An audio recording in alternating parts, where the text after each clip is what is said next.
একদম যাওয়া যেত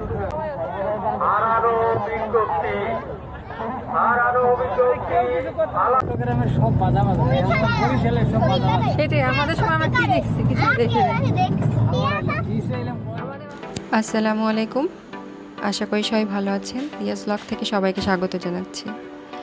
আজ আমরা আপনাদেরকে নিয়ে যাব কেওড়ার বনে, যেটি কুয়াকাটায় অবস্থিত। এটি কুয়াকাটার মূল সমুদ্র সৈকত থেকে পূর্ব দিকে একদম সৈকতের শেষ প্রান্তে অবস্থিত। এই বনে সকাল হলেই অনেকে দলবল নিয়ে সূর্যোদয় দেখতে উপস্থিত হন। মূলত সূর্যোদয় দেখার একটি স্পট এটি। তবে সূর্যোদয় দেখতে হলে কিন্তু খুব সকালে এখানে আসতে হয়, যেটা আমাদের পক্ষে একটু কঠিন ছিল বাচ্চাদের নিয়ে, যার কারণে আমরা সকালে না যেতে পারলেও দুপুরের দিকে একটু সময় বের করে জঙ্গলটি একবার ঘুরে আসি। জুতা আটকে গেছে।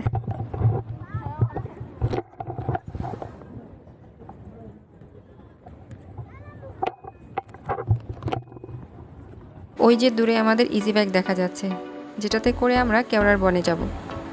কই গেল?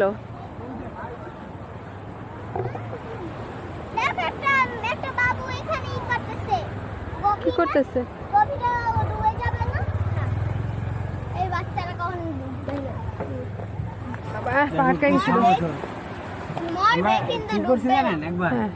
এই ধরেন এরকম ঢেউ আসতেছে, ঢেউ ধরেন 8 হাত 10 হাত এরকম অনেক উপরে দিয়ে আসতেছে।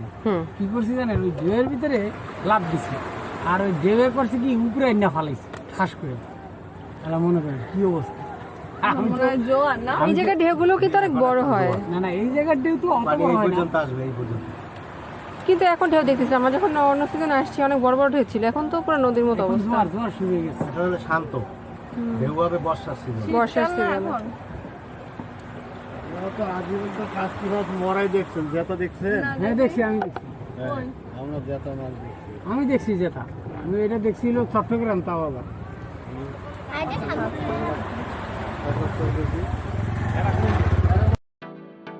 এই তো এবার শুরু হলো আমাদের যাত্রা। এক পাশে সমুদ্র, আরেক পাশে সবুজ গাছের সারি, মাঝখান দিয়ে আমাদের ইজি বাইকটি চলে যাচ্ছিল। চারদিকের দৃশ্যগুলো এত সুন্দর লাগছিল যে ক্যামেরা বন্দি না করে পারলাম না।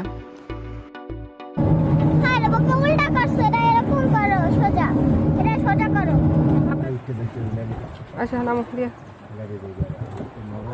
আসো নামতে হবে আমাদেরকে। দিয়ে এই সাইড আসো, এই সাইড, এই সাইড, এই সাইড। বাবার কাছে আসো, বাবার হাত ধরো। এই যে লাল কাঁকড়া, এই যে লাল কাঁকড়া মরে গিয়েছে লাল কাঁকড়া, এরকম লাল কাঁকড়া। আচ্ছা আসো দিকে, আসো দিয়া এদিকে যাবে। ওয়াও, জায়গাটা সুন্দর না? তাহলে ব্যথা করছো? এই তুমি আসো, এদিকে আসো। গঙ্গামতির বন বা কেওড়ার বনে যাওয়া এতটা সহজ নয়, যাবার রাস্তা খুবই দুর্গম। আমাদের তো একটু পরপর ইজি বাইক থেকে নেমে যেতে হয়েছিল, কারণ কিছু দূর যেতে না যেতেই চোরাবালির সম্মুখীন হতে হয়েছিল। এই পথে মূলত ইজি বাইকের থেকে হুন্ডা জার্নি সব থেকে উত্তম, তবে আমাদের সাথে বাচ্চা থাকার কারণে আমরা সেই ঝুঁকিটা নিতে পারিনি। কি চোরাবালিটা? চোরাবালি আরে গেছিলা তো, দেখছো কি চালাকি করছো তুমি? এই তো কত পাপা দিছা। দাও দাও দাও,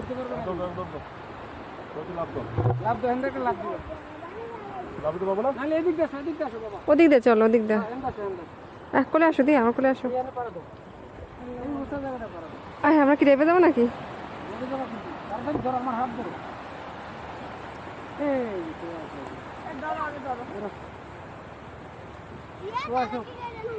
সুজন কই?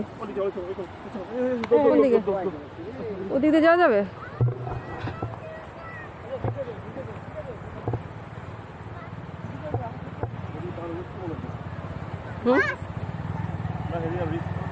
রিস্কি না? দাও দাও দাও দাও, দিয়া দিয়া, ওদিক দিয়ে যাওয়া লাগবে। দাঁড়াও, এটা কি চোরাবালি নাকি? আসো,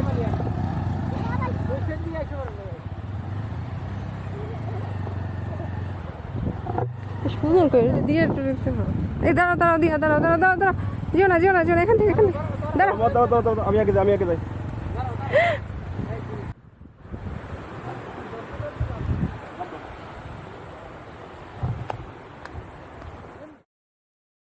অবশেষে অনেক কষ্টের পর অনেক প্রচেষ্টার মাধ্যমে আমরা চোরাবালি পার হতে সক্ষম হলাম।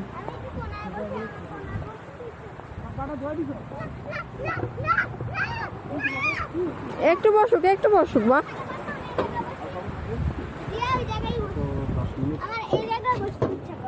ঠিক আছে, আমি মাঝখানে বসে যাবো। চোরাবালি পেরিয়ে আবার শুরু হলো আমাদের কেওড়ার বনের উদ্দেশ্যে যাত্রা। ভৌগোলিক অবস্থানের কারণে একমাত্র কুয়াকাটা থেকেই সূর্যোদয় এবং সূর্যাস্ত দেখা যায়, এবং সূর্যোদয় দেখার জন্য সবাই তাই এত কষ্ট করে এই কেওড়ার বনে চলে আসে। যদিও ইজি বাইকে এখানে আসতে কিন্তু ভালো সময় লেগেছিল, কিন্তু আমরা একটুও বোরিং ফিল করিনি, কারণ এত সুন্দর প্রকৃতির মাঝে আসলে কিছুটা সময় কাটাতে আমাদের সকলেরই কিন্তু অনেক ভালো লাগছিল। বিশেষ করে বাচ্চারা খুবই আনন্দ পাচ্ছিল, আর আমি তো পুরো সময়টা একদম প্রকৃতির মাঝেই হারিয়ে গিয়েছিলাম। আমরা চলে আসলাম কেওড়ার বনে। যে গাছগুলো নিচে পড়ে থাকতে দেখছেন, সেগুলো বিভিন্ন সময়ে ঘটে যাওয়া প্রলয়ঙ্কারী ঘূর্ণিঝড়ের আঘাতে লণ্ডভণ্ড হয়ে যাওয়া উপকূলের কিছু গাছের ধ্বংসাবশেষ। স্থানীয়দের মতে এই বন সমুদ্রের আরও 1 থেকে 1.5 কিলোমিটার জায়গা জুড়ে ছিল এবং ট্যুরিস্টদের জন্য একটি দৃষ্টিনন্দন জায়গা ছিল। কিন্তু এখন এই বন আর সেই আগের মতো নেই। ঘূর্ণিঝড়, বিশেষ করে 2019 সালে ঘটে যাওয়া বুলবুল এবং 2020 সালের আমফানের আঘাতের পর এই বন সবথেকে বেশি ক্ষতিগ্রস্ত হয়। প্রায় 1 থেকে 1.5 কিলোমিটার জায়গা এখন সমুদ্রের তলে। এছাড়াও এই বনে যাওয়ার পথে মিলবে ঝাউবন, সেটাও আজ ঝড়ের তাণ্ডবে বিলীন হয়ে যাবার পথে। সুন্দরবন সহ উপকূলে অবস্থিত এই সকল বনসমূহ যুগ যুগ ধরে আমাদের বিভিন্ন ধরনের প্রাকৃতিক ঝড়ের হাত থেকে রক্ষা করে আসছে, নিজেদেরকে বিলীন করে দিয়ে। উপকূলের মানুষের চরম বন্ধু এরা। এখানে বেড়াতে আসলে আসলে ঘূর্ণিঝড়ের যে কী পরিমাণ ভয়াবহতা তা কিছুটা উপলব্ধি করা যায়। এখন যে খালটি দেখতে পাচ্ছেন, এটা হচ্ছে গঙ্গামতির খাল। ঠিক এই খালের বাকি শেষ হয়েছে কুয়াকাটার সমুদ্র সৈকতের পূর্ব দিকের শেষ প্রান্ত। খালের ঠিক এখান থেকেই শুরু হয়েছে গঙ্গামতির জঙ্গল। অনেকে একে গজমতি জঙ্গলও বলে থাকেন। নানান রকম বৃক্ষরাজি ছাড়াও এ জঙ্গলে আছে বিভিন্ন রকম পাখি, বনমোরগ মুরগি, বানর ইত্যাদি।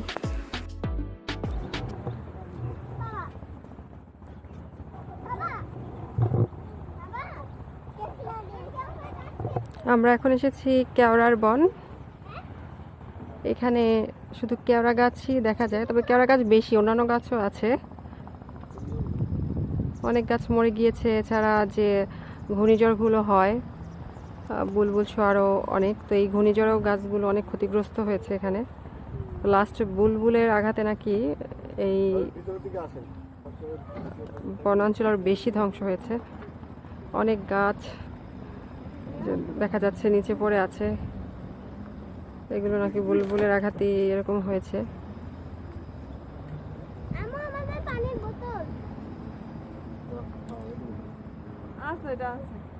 যাবে না,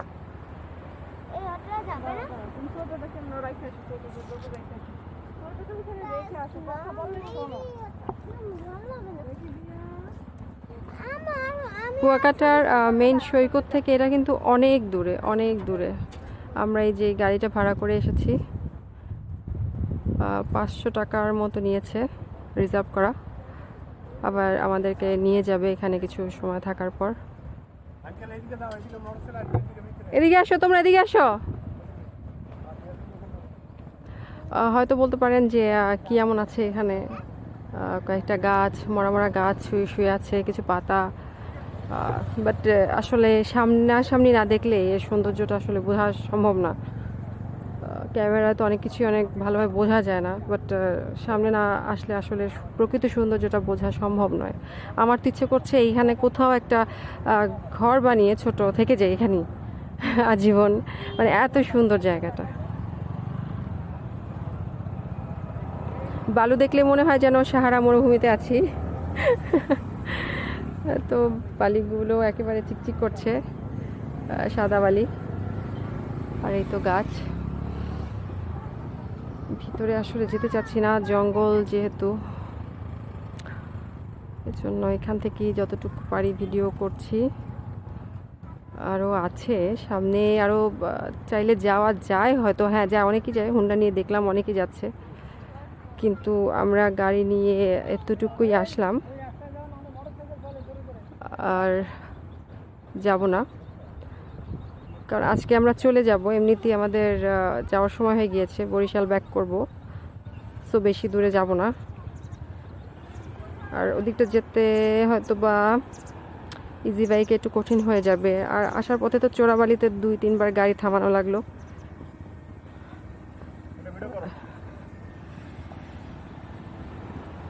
এই যে দেখা যাচ্ছে আমার মানে দিয়ার বাবাকে, সে আছে তার ড্রোন নিয়েই। এই এই বললো দিছে ফেলাইয়া। কি করলা তুমি ইঞ্জিনিয়ার, একটা কাজ করলা?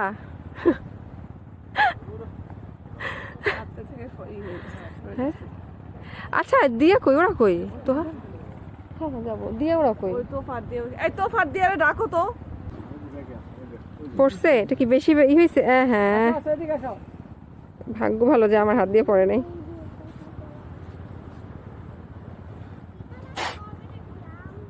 এনে ভাঙে টাঙে না তো কিছু? ভাঙছে একটু ধরে তারপর ই করো, ওয়াশ করো।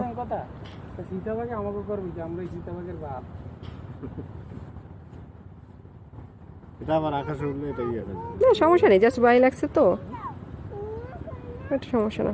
আর এই ড্রোন ওই যে একটা আমরা ভিডিও দেখলাম না, নিচে পড়ে গেল, তারপর মানে পিচ ঝালা রাস্তা, তাও কিছু হলো না। বাইরে অনেক ভালোই খাইছে। গাছের সাথে বাড়ি খাইলো কি হবে? এটা দিয়া তোমরা না এই সাইডটা আসো বাবা, ওই যে ওই ফুপির কাছে যাও, দিয়া ফুপির কাছে যাও। এখান দিয়ে ওই মোটর সাইকেল আসে, পরে একটা অ্যাক্সিডেন্ট হবে। গরু দেখা যাচ্ছে রাস্তা দেখি, বুঝতে পারছেন আসলে যাতায়াত এতটা সহজ না, এখানে আসা একটু কঠিনই বলতে গেলে। কবে যে কুয়াকাটাটা আসলে কক্সবাজারের মতো একটু সাজানো গোছানো হবে, আমি সেটাই ভাবছি। তাহলে ভালো লাগতো আসলে, অনেক সুন্দর জায়গাটা। হ্যাঁ ঠিক আছে, এক সাইডে হয়তো বা সমুদ্র, অন্য সাইডে গাছপালা, এটাই তো, তার ভিতরেও কিন্তু অনেক সৌন্দর্য আছে। আসলে সৌন্দর্যটা বোঝার মতো মন মানসিকতা মানুষের থাকা উচিত। আমার রিলেটিভরা অনেকে বলে, মুরব্বী যারা আছে, যে কি এগুলো দেখার মধ্যে কি আনন্দ পাও, এই সমুদ্র গাছপালা এই একই জিনিস কয়বার দেখে। বাট আসলে দেখার মতো চোখ এবং মন দুটোই থাকা দরকার, আদারওয়াইজ কখনোই কোনো জিনিসের ভিতরে আসলে ভালো লাগা কাজ করবে না মানুষের। আমি তো যতবারই দেখি ততবারই ভালো লাগে, এবং এক একটা স্পট, এক একটা জায়গা এক এক রকমের সৌন্দর্য। এই যে কেওড়ার বন, আমি সকালে গিয়েছিলাম ঝাউবনে, ঝাউবনের সৌন্দর্যটা এক ধরনের। আবার এই যে কেওড়ার বন, এই যে গাছগুলো এখানে পড়ে আছে, অনেকগুলো মরে গিয়েছে, এক একটার সৌন্দর্য মানে এক এক জায়গার সৌন্দর্য এক এক ধরনের। আবার নর্মাল যে বিচ, যেখানে কোনো গাছই নেই, জাস্ট বিচ, কিছু বসার সিট, সেটা সৌন্দর্য আবার অন্য ধরনের। আসলে কোনোটার সাথে কোনোটা মিল নেই। আমাদের দেশটা আসলে থাইল্যান্ডের মানে হলে, থাইল্যান্ড হলে এগুলো আসলে অনেক সংস্কার হতো, অনেক ধরনের ব্যবস্থা থাকতো, কেবল কারের ব্যবস্থা থাকতো, দেন হচ্ছে আরও কী যেন ব্যবস্থা থাকে, যেহেতু এই মুহূর্তে মনে পড়ছে না। এই জিনিসগুলো থাকতো মানে বিনোদনের জন্য। মানুষ গভীর সমুদ্রে যেত জাহাজ নিয়ে, সো প্যারাশুট নিয়ে আকাশে উঠতো, অনেক অনেক জিনিস আছে আসলে। এগুলো আমাদের দেশে কবে হবে জানি না, বাট হওয়াটা খুব দরকার। তাহলে মানুষ এসে আরও ভালো লাগবে, তাদের আরও এনজয় করবে প্রতিটা জিনিস। আর এই যে দেখেন, সিম্পলি আমরা যেতে চাচ্ছিলাম আরও দূরে। দূর বলতে কীভাবে বোঝাই, আমরা যেতে চাচ্ছিলাম আরও দূরে। তো এখন রাস্তার তো ভালো অবস্থা না, এই রাস্তাটা যদি একটু সংস্কার করে, একটু যাতে টুরিস্ট যাতে যেতে পারে বা একটা গাড়ি যাতে যেতে পারে, সে ব্যবস্থা যদি করা যেত, তাহলে কিন্তু ওই দূরে, অনেক দূরে দেখা যাচ্ছে, এটা অনেক সুন্দর একটা জায়গা, যাওয়া যেত। জানি না, মাঝখানে হয়তো নদী মেবি, আমি ঠিক জানি না, মানে সমুদ্রে চলে গিয়েছে একটা ছোট একটা নদীর ভিতরে এরকমের। তো যাই হোক, আরও দূরে যাওয়া যেত আর কি। আমার যেটা কথা সেটা হচ্ছে আরও দূরে আমরা যেতে পারতাম।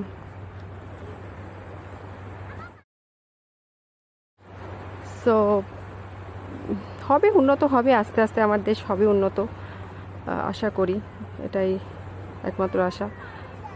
আমাদের দেশটা আরও সুন্দর হোক, আরও সাজানো গোছানো হোক, যাতে আমরা বারবার আসতে পারি, এখানে ঘুরতে পারি, এবং বাহির থেকেও যাতে টুরিস্টরা আসতে পারে আমাদের দেশে, সৌন্দর্য দেখে তারা যাতে মুগ্ধ হতে পারে, এটা অলওয়েজ কাম্য থাকবে। আর এত সুন্দর দেশ, আমি একটা বিদেশি ট্যুরিস্ট দেখলাম না। আমি জানি না এটার, হ্যাঁ এটার পিছনে কারণ আছে, বাট কারণগুলো বলতে চাচ্ছি না। কিন্তু এত সুন্দর একটা দেশ, এত মানে কি বলবো, ন্যাচারাল বিউটি, কিন্তু কোনো বিদেশি বাইরে কোনো ট্যুরিস্ট দেখলাম না। ট্যুরিস্ট না আসলে আমরা কীভাবে আমরা বৈদেশিক মুদ্রাগুলো করব, মানে অর্জন করব। এই ট্যুরিস্টরা আসলেও তো আমরা অনেক অর্থনৈতিক দিক দিয়ে এগিয়ে যেতাম। যেমন থাইল্যান্ডে তো প্রচুর পরিমাণ ট্যুরিস্ট যায়, ওরা তো ভালোভাবে এগিয়ে গিয়েছে অর্থনৈতিক দিক দিয়ে, মানে ট্যুরিস্ট খাতে। তো আমরা জানি না কীভাবে করবো। আমাদের এখানে তো আমি কোনো মানুষই দেখলাম না। এখানে কি আমি কক্সবাজারও ইভেন ফরেনার দেখি না বলতে গেলে। তো আমাদের সরকারের উচিত আসলে এই খাতে আসলে অনেক একটু চিন্তা ভাবনা করা, কীভাবে বাহিরের ট্যুরিস্টদের আমাদের দেশে আনা যায়, বা তারা কেন আসবে আসলে সেই ব্যবস্থাগুলো রাখা, যাতে তারা আসে আমাদের দেশে সেই জিনিসগুলো দেখার জন্য, উপভোগ করার জন্য। এটা আমি আসলে খুব চাই। তো আমার মেইন উদ্দেশ্যই হচ্ছে কেওড়া বনটা আপনাদেরকে দেখানো। কুয়াকাটা যারা আসবেন কেওড়া বনটা আসতে পারেন দেখতে, ভালো লাগবে। তো ভালো থাকবেন সবাই, আল্লাহ হাফেজ।